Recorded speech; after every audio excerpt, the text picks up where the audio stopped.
Samedi le 12 septembre 2020, bienvenue à En prenant votre café. Bien assis, bien gentiment. Ça débute comme ceci. Moi, si j'étais un homme, je serais capitaine d'un bateau vert et blanc, d'une élégance rare et plus fort que l'ébène, par les trop mauvais temps. Je t'emmènerai en voyage vers les plus beaux pays du monde, te ferai l'amour sur la plage en savourant chaque seconde. Je suis femme et quand on est femme, ces choses-là ne se tombent pas. Voilà, c'est une demande spéciale. C'est fait. Oh, un gros vendredi soir. Un gros vendredi soir. J'espère que vous avez bien dormi. Dormi comme un bébé, moi, comme d'habitude. J'ai écouté vos suggestions. J'ai écouté Social Dilemma et tombé endormi dessus. Comme d'habitude. Hein? Pas pris d'alcool. Et je suis tombé endormi. Pareil, un vendredi soir, tôt. En parlant d'alcool, je pense qu'hier soir, il y en avait une couple d'entre vous qui avaient trop bu. Et là, vous m'écrivez des bêtises en public et en privé. C'était spécial hier soir, je ne sais pas. Il n'y avait pas de pleine lune, trop de drogue, trop d'alcool, je ne sais pas. Mais manger des bêtises, tu t'énerves trop, tu cries trop, tu chantes mal, arrête de chanter, coupe-toi les cheveux. Hey, changer de poste? Non, mais, tu sais, imaginez-vous, là, moi, je suis un gars, je m'en fous, OK? La réalité, ça me passe sans pied pas sur la tête, ce que vous pouvez me dire. Moi, je ne suis pas ici pour insulter personne. Donc, en partant, quand tu n'insultes pas personne, mon look de cheveux longs, eh bien, m'appartient qu'à moi. Mais si j'étais une fille, oh, palaille, hein? Je pense que je ferais les manchettes de tous les journaux avec tous les commentaires que je reçois sur « Coupe-toi les cheveux, tu chantes mal ». Oui, je chante mal. Mais tu sais, ça fait, on est en 2020, ça fait depuis 2011 que je fais de la télé, de la radio. Et depuis 2011, il y a beaucoup d'entre vous qui pensaient que je joue un personnage. Je ne joue pas de personnage, je ne peux pas changer pour vous, OK? C'est moi, ça. Quand on me fait jouer un personnage, je décroche. Je ne suis pas un acteur, je ne suis pas bon. Je vous présente les nouvelles telles qu'elles sont sur mon canal, sur ma page Facebook, YouTube, Instagram. Et bien entendu, je ne suis pas comme n'importe qui, je veux plaire à la majorité. Mais le but est d'informer de façon différente. C'est ce que je me suis donné comme mission. Je suis un missionnaire. Vous voyez, regarde, ça a sorti comme ça, là, cette phrase-là. C'était pas prévu, pas marqué. Faut que tu dises, je suis un missionnaire en changeant de voix, là. Il n'y a rien de planifié. Bon samedi matin, voilà, c'est dit. Arrêtez de boire. Don't text and drink. OK? It's not good for you. Ça ne me tente pas de vous bloquer. J'ai sorti ma tête de mort. Cheers. Et ce matin, je vais écrire une lettre à François Legault. Je suis tanné, là. Je suis tanné, moi, il écrit une lettre d'opinion. Moi. Il me manque juste un titre, parce que, tu sais, quand on écrit une lettre d'opinion, c'est marqué François Lambert, conférencier. François Lambert, écrivain amateur. Je sais pas, OK? Fait qu'aidez-moi à me trouver un titre pour ma lettre ouverte à François Legault, que je vais écrire ce matin. Donc, trouvez-moi un titre loufoque, là, écrivez ça dans les commentaires. Allez, laissez-vous lousse. C'est samedi. On va s'amuser. Hey, Terrebonne, hein? Terrebonne, c'est toute une ville, là, ça corrupte. Un pays voyage à l'autre, puis il l'a pas remercié. Il fait faire des plans, puis il a demandé de changer, puis il l'a pas remercié. Hey, ça me fait penser que moi, c'est mon ami François Faubert qui m'a fait mes plans de ma cabane. Puis il veut pas que je le paye. Hein? Puis moi, le paye en popcorn pareil. Là. Paye en quelque chose. Mais j'ai demandé déjà de faire des changements 3 fois. Fait que là, je ne veux pas me rembourser dans les journaux, là. OK? C'est pas un pot de vin. Pas public. Je fais ce que je veux. Ah oui, pourquoi je vais écrire une lettre à François Legault? Je suis tanné de achat local, achat. Aidez-moi à acheter local. Je vais vous expliquer, M. Legault, tantôt, comment je vois ça, l'achat local, et votre rôle là-dedans, parce que vous avez un rôle à jouer. Voilà. Bon, il y a un bar de danseuses. Moi, ça me fait rire, les gens qui appellent les journaux. OK? Comme l'autre Sargakis, là, au début de la pandémie, qui avait appelé les journaux pour dire que ces restaurants, ces bars étaient pour fermer. Hey, écoute, hein, on est en train de tout mourir puis tout chiale pour qu'on aille prendre un coup à l'eau. Fait que là, il y a un bar de danseuse qui dit là, s'il n'y a plus de bar de danse contact, moi, je vais fermer.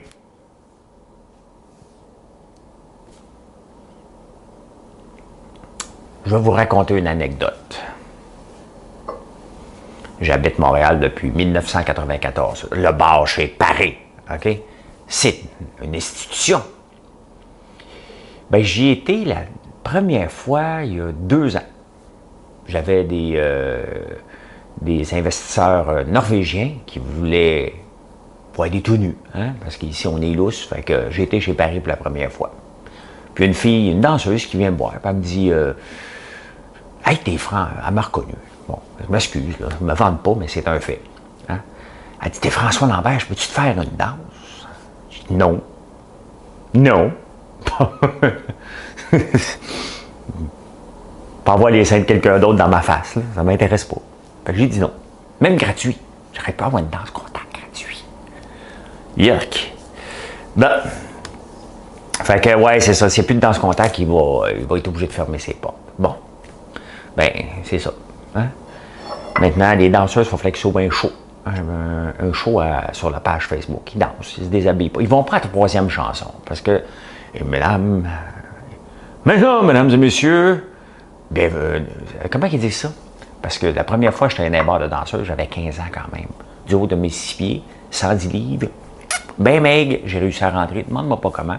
Ça a viré en bagarre générale, puis je suis obligé de sortir de là.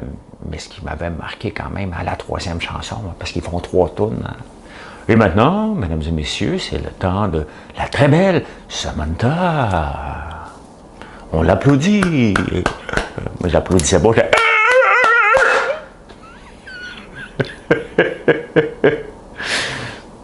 Écoute, je peux pas changer. Okay? Demandez-moi pas de changer, je peux pas. Okay? Tu sais, la COVID, en ce moment, j'ai lu Joseph Facal, puis honnêtement, lui, c'est ma découverte. Je le répète souvent, je ne le connais même pas, mais c'est pas grave. Je trouve qu'il écrit bien. Puis il dit, regarde, ça serait.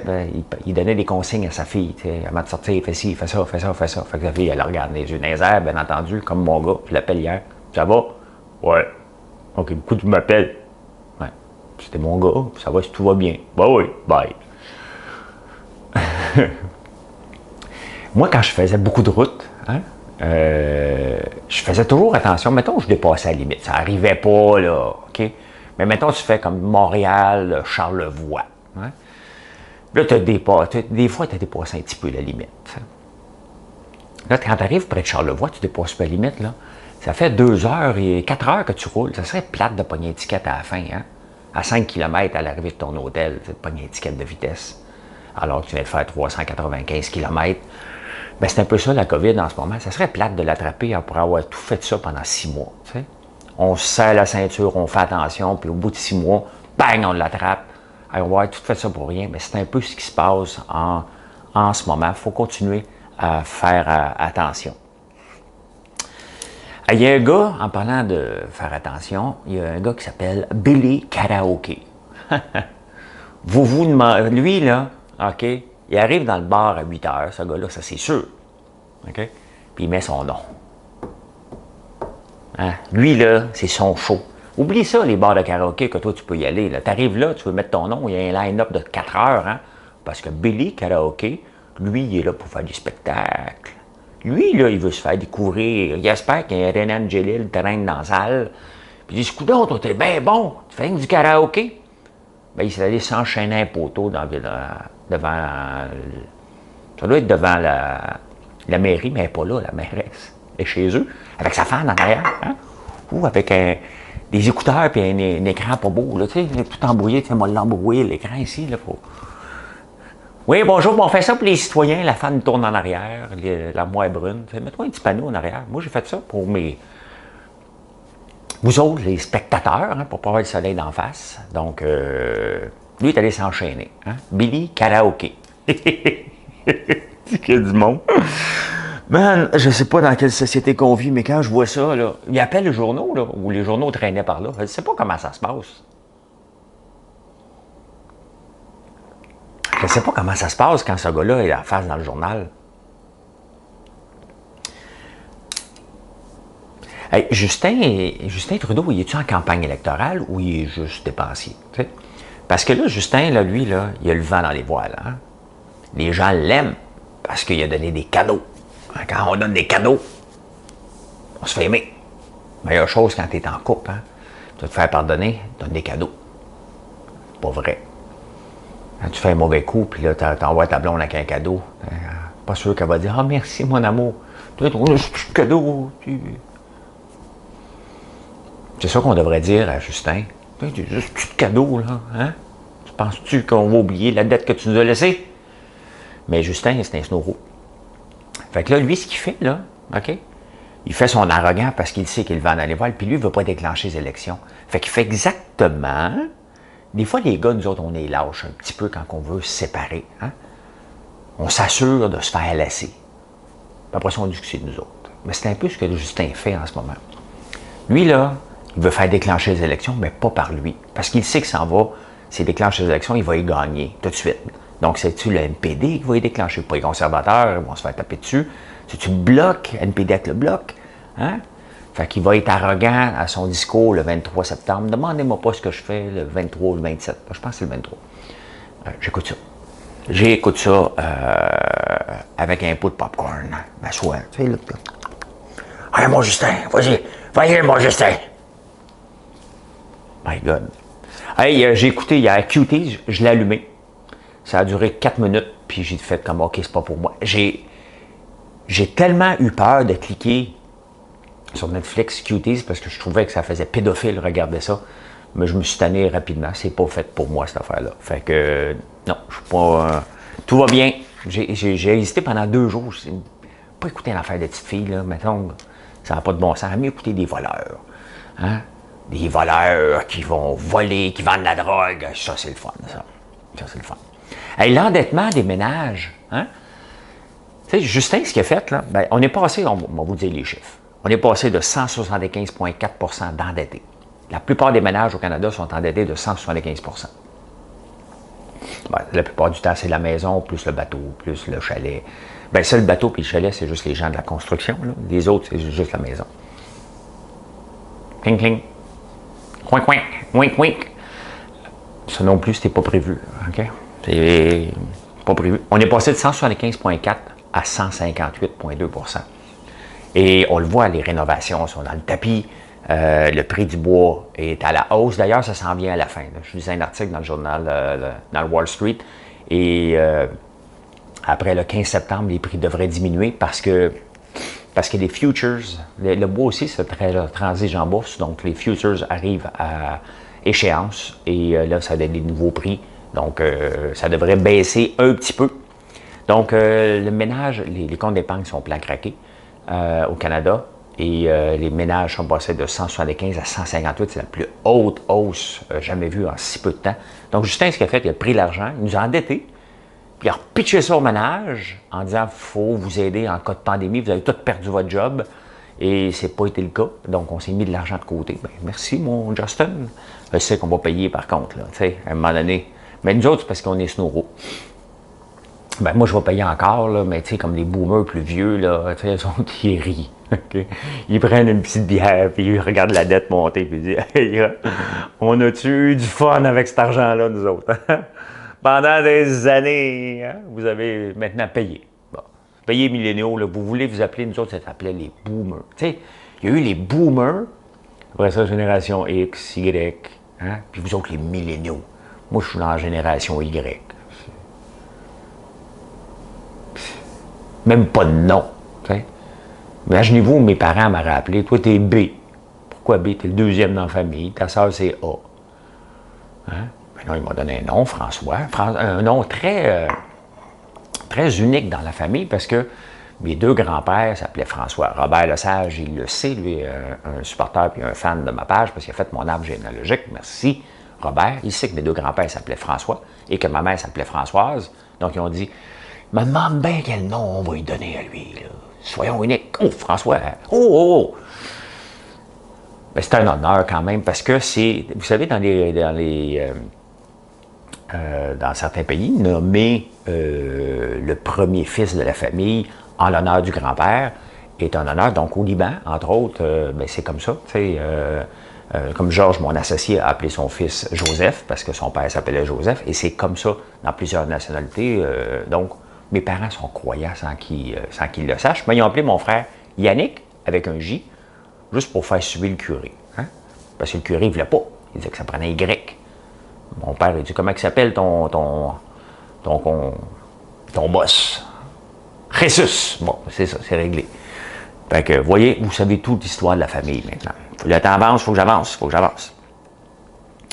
Ah, le NPD puis le Bloc veut que le fédéral s'excuse pour les mesures de guerre de la crise d'octobre 1970.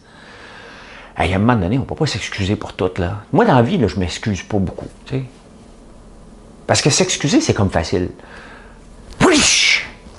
Ah, m'excuse. Bon, on continue. Mais non, ça ne marche pas de même, là. Faut qu'il pense à me donner la claque, là. Puis bon, c'est son père à Trudeau qui l'a fait, là. Moi, je ne suis pas pour m'excuser pour mon père, là.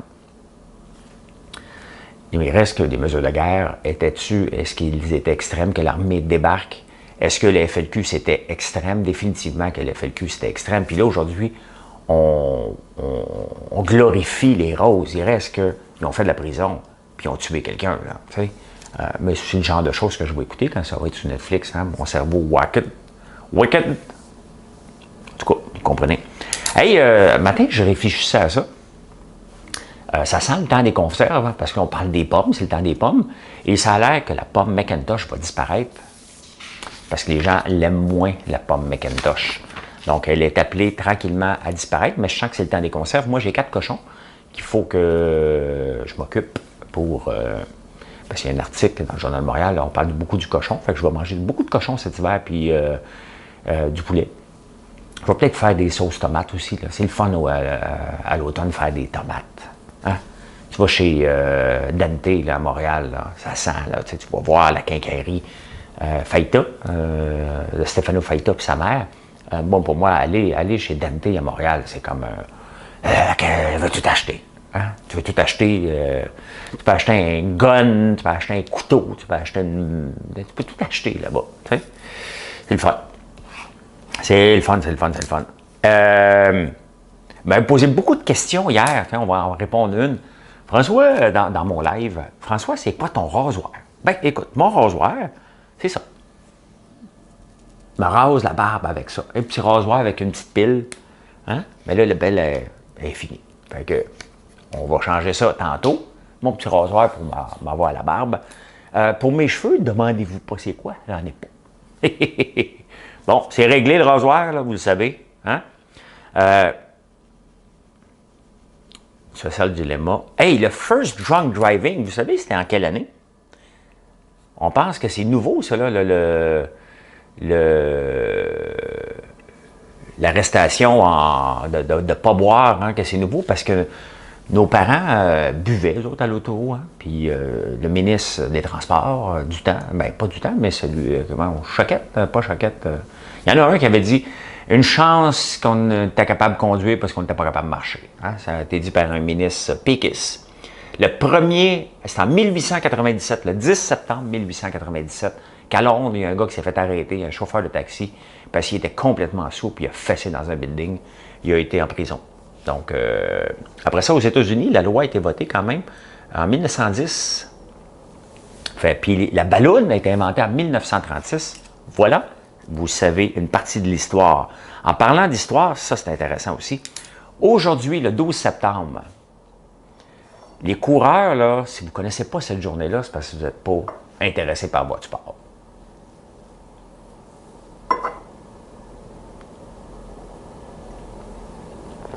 « 490 ans avant Jesus Christ, before Christ, à BC,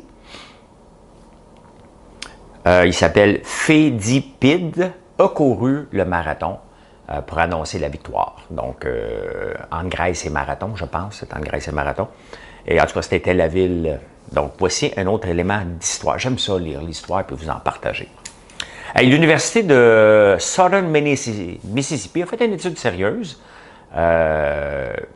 auprès de 800 photos. Ils ont demandé à des gens d'analyser les photos d'hommes et lequel serait un meilleur père avec leur physique. À soir, je bois peut-être plus, mais je m'ouvre de bière. Ouais. Parce que les gars avec un dad bod ont été votés comme étant les figures parentales mieux que ceux qui sont musclés. Et moi, ça fait des années que je travaille mes muscles. En pensant, hey, moi, être un bon père, le monde va me regarder, moi, être un bon père. Ben non. La petite bédaine de bière, toi, hein? La petite bédaine de bière, semblerait un meilleur père. C'est ça qui a été voté. Fait que le dad bod, là, gardez-le. Hein? Vous faites un meilleur père si vous avez une petite bédaine de bière. Pas la grosse bédaine, là, hein? Une petite bédaine, là, ça a l'air que c'est pas un tonneau. Fait que c'est ça. Toutes les années que que je pensais que je m'en allais dans la bonne direction. Et il y a une autre affaire. En 1935, Howard Hughes, vous connaissez peut-être pas Howard Hughes, si vous le connaissez, ben c'est intéressant. Lui, c'était un inventeur, un patenteux, c'est lui qui a volé, qui a battu le record du monde avec ses avions. Il faisait des avions. Howard Hughes, là, moi, j'avais déjà vu un reportage sur lui, un film, il y a très longtemps. Et c'est le genre de personnages, moi, qui m'ont aidé à me lancer en affaires, qui m'ont fait rêver. Il y a eu Dans le Grand Remous, puis il y a eu Howard Hughes aussi, il y avait eu un documentaire. Et Howard Hughes, c'est le Elon Musk de 1935. Hein? Il était visionnaire, il voulait les avions, il inventait un paquet d'affaires. Donc, c'est l'anniversaire aujourd'hui de son premier vol, du record du monde, 362 000 à l'heure pour un avion. Donc, très intéressant, si vous tombez sur un reportage de lui, c'est le Elon Musk de 1935. Il y en a toujours un, moment donné, différent des autres, qui il était flamboyant comme l'autre et qui apparaît une fois de temps en temps. Donc, très, très intéressant. Il y a encore des fondations à son nom. Le propriétaire, Peloton, tu sais, Peloton, je vous en ai parlé quelques fois. Ça, c'est un vélo avec un écran, puis on peut faire du vélo stationnaire, comme si on était dans un gym avec un vrai entraîneur en direct. Et je pense que ça se vend pas au Québec. Je pense que c'est ça que j'ai compris. Mais lui, tu sais, pour vous montrer comment ça peut prendre du temps, se lancer en affaires, et comment ça peut prendre, on ne sait jamais dans quelle direction que ça va aller. Peloton a été mis sur pied. C'est un gars qui faisait du vélo, bien entendu, j'oublie son nom, mais c'est pas important, le président. Et il a lancé un Kickstarter. Kickstarter, c'est une plateforme où tu peux mettre ton projet, puis tu demandes aux gens, bien, achetez-moi, payez-moi d'avance. Et avec l'argent, bien, vous allez pouvoir avoir le vélo que je vais bâtir. Donc, c'est une belle plateforme. On en entend moins parler aujourd'hui, mais il y a quelques années, c'était très, très, très populaire. Et lui avait levé 307 000 $ là-dessus. Il bûche comme un fou, ça lève tranquillement, mais comme n'importe quelle entreprise, ça prend du temps parce que ça ne se fait pas en 3 mois, malgré ce qu'on veut penser, puis malgré la belle naïveté, parce que c'est ça que ça prend pour se lancer en affaires. Il faut être naïf, mais pas dans le mauvais sens du terme, dans le sens que ça va marcher, puis ouais, on va pousser, puis là, tu te réveilles 7 ans plus tard. Bien, lui, il vient de se réveiller 7 ans plus tard, milliardaire. Il n'a pas prévu la pandémie, qui était pour faire fermer à peu près tous les gyms sur la planète, et qui était pour un engouement monstre pour ces vélos, mais là, c'est ça. C'était déjà bien lancé. La pandémie a été excellente pour lui, pour son mouvement. Et, c'est un beau success story. C'est un très, très beau success story. Mais il a bûché. Il a bûché pendant un paquet d'années avant que ça arrive. Et je vous le dis, je vous le dis souvent, se lancer en affaires, c'est 3... on pense que ça va durer 3 mois, mais ça va durer 3 ans. La réalité, c'est qu'au bout de 3 ans, tu commences à voir un peu, mais ça prend 7 ans. C'est ça que ça prend. Donc, c'est intéressant. C'est un beau success story pour ce gars-là. Hier, on m'a demandé, c'est quoi le rôle des employés pour avoir tout ce que tu fais? Qui fait marketing et tout? Bon, c'est une très bonne question. On va y répondre parce que ça peut vous aider comme futur entrepreneur ou entrepreneur. Ici, là, c'est pas mêlant. Chacun a sa responsabilité première, mais il y a beaucoup d'autres tâches connexes, incluant moi, incluant Marilyn, incluant Jonathan, Audrey, ma soeur, mon frère. Donc, tout le monde fait un peu de tout. C'est certain, comme Audrey, elle est la responsable du service à la clientèle. Jonathan est responsable du shipping et de beaucoup d'autres affaires, de l'expédition aussi. Donc, chacun a ses rôles à jouer, mais regardez, pour le démarchage, qui fait le démarchage? C'est des appels, des cold calls, c'est Audrey, hein, c'est nouveau pour elle de le faire, puis elle fait très bien du cold call. Puis cette semaine, je suis arrivé dans l'entrepôt, puis elle dit « Je viens d'en closer 2 ». Puis la semaine d'avant, c'était Jonathan qui avait été le top. Là, cette semaine, Jonathan était moins bon. Hein? Fait que là, il est passé au bureau du président, qui est ici, hein? Parce que la porte d'entrée est là. Et hier, ma soeur rentre, j'ai dit « Viens ici, notre bureau du président ». Donc, chacun a son rôle. Ma soeur, c'est tout le beurre d'érable, les meringues, le pain de sucre, tous les produits d'érable de base, de tout préparer afin, parce que vous savez, dans le popcorn à l'érable, on met du sucre d'érable, pas du sucre, là, du vrai sucre d'érable, donc on doit le préparer d'avance. Donc ma soeur, elle prépare tout ça, mais si autre tâche connexe, elle va le faire. Hein, il y a beaucoup d'autres tâches connexes, donc il n'y a pas personne qui a une tâche attitrée à tout moment de la journée. On peut se ramasser à faire autre chose. Mais c'est ça. Le marketing, c'est qui? Bien, comme je vous le dis régulièrement, il n'y a jamais autre que le CEO pour faire son propre marketing, c'est moi. C'est Marilyn qui gère les campagnes Google et Facebook maintenant. Moi, je m'occupe du reste. Mais on travaille aussi avec toutes les photos. On travaille avec Boo Design, une compagnie externe qui nous fait aussi des vidéos, qui nous aide beaucoup. Sur Amazon, je travaille avec Eric Paul. Donc, il y a un paquet de gens qui se joignent à l'équipe pour la faire avancer. Mais le corps des gens, ici, bien, on fait un peu de tout pour s'assurer que l'entreprise ait du succès. Si on a beaucoup de campagnes de commandes à faire, tout le monde va se mettre sur les commandes, incluant ma soeur, mon frère, Tyler. Tyler est en charge de la barbe à papa avec Daniel, mais aussi des commandes. Donc, c'est tout le monde qui fait un peu de tout ici. Donc, c'est comme ça qu'on gère. Je ne gère pas de façon traditionnelle. Ça ne m'intéresse pas. Et faites-vous-en pas si vous endurez une chanson par jour. Avec moi ici, peut-être 2 à l'occasion. Dites-vous qu'eux autres, ils en endurent 25. Ça, hein, c'est pas de payer son purgatoire sur Terre, là. C'est bien ça. On m'a demandé le plus gros obstacle que tu as comme entrepreneur. Mon plus gros obstacle que je peux avoir, c'est la lenteur de tout. Moi, je veux que... J'ai une idée, il faut que ça arrive. OK? Hier soir, j'étais en train de fouiller d'autres idées et pour ne pas l'oublier, bien, il était 9h30, Marilyn adore, j'ai envoyé le par email. Donc, elle va se réveiller un matin avec « Oh non, il y a encore une autre idée. » Tu sais? Faut que ça arrive. Je suis comme ça et je ne suis pas patient. Et en même temps, je sais que c'est la patience qui fait le succès d'une entreprise. Donc, j'apprends à gérer ma patience. C'est mon plus gros obstacle, c'est la lenteur de tout. Moi, j'ai une idée, il faudrait que je me réveille le matin, que ça soit fait. Moi, travailler 24 heures, 36 heures, 48 heures en ligne. Je suis impatient. Donc, c'est ça. Mon plus gros obstacle, c'est moi. Ma plus grande qualité, c'est peut-être moi comme entrepreneur, en sens de comprendre un peu ce que ça prend pour réussir, malgré que je n'ai pas de recette miracle. Mais mon plus gros obstacle, c'est définitivement ma patience à moi. Voilà. Comment j'ai-tu autre chose? Ah, ben oui. En 1981, juste que vous le sachiez, que les Schtroumpfs ont été à la télévision. Voilà. Aujourd'hui, on monte des murs. Une grosse journée à travailler dehors parce que demain, il va pleuvoir. Donc, profitez-en, vous autres aussi. Et demain, on va faire du popcorn en quantité industrielle avec les étudiants qui rentrent pour nous donner de l'avance parce que, écoute, je regarde encore mes ventes un peu partout et on est sur une belle lancée. C'est reparti. On est en train d'ouvrir un paquet de points de vente et il faut produire beaucoup. Merci d'être là. Merci de m'écouter. Merci de m'entendre chanter. Et ne buvez pas lorsque vous m'écrivez. Lâchez le clavier, c'est pas bon pour vous. C'est le début d'un temps nouveau. La Terre est à l'année 0. Voilà. Bonne journée.